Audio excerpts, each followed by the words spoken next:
Okay, so good morning. So dito tayo ngayon, we're going to solve the division using the formula that was given by one of our commentators sa page. So ito yung nilagay ni sir.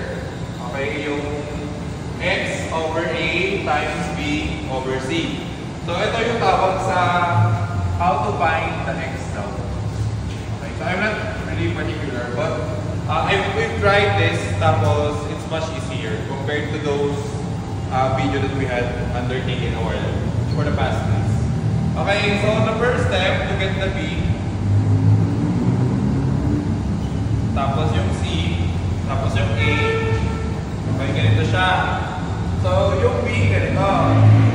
112.5 minus 130.7. Okay, so yung b, ipa-minus mo lang to.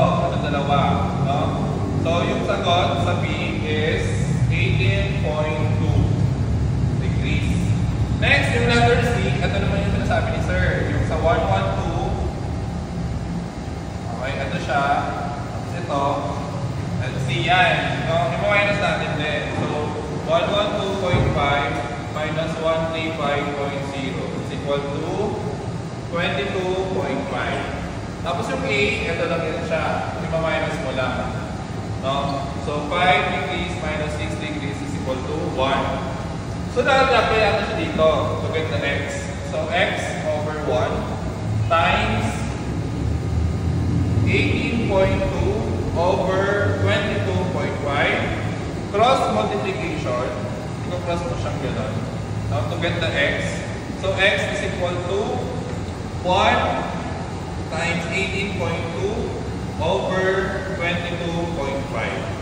So yung sagot is 0.8 degrees. Okay, so yung deviation na sagot natin should be 5 in between 6. So idadagdag natin yung 5 dito. So equals to 5 plus 0.8. So yung deviation natin will be 5.8 degrees. Okay? So ganyan siya. Okay, so yung naming will be east.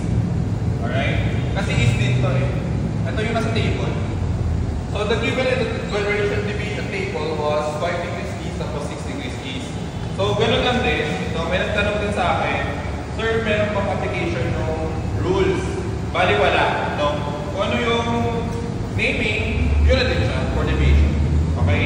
So kung ako yung sasabihan ko, mas madali siya compared dun sa other formula na ginawa namin. So thank you sir sa formula na to. Sorry.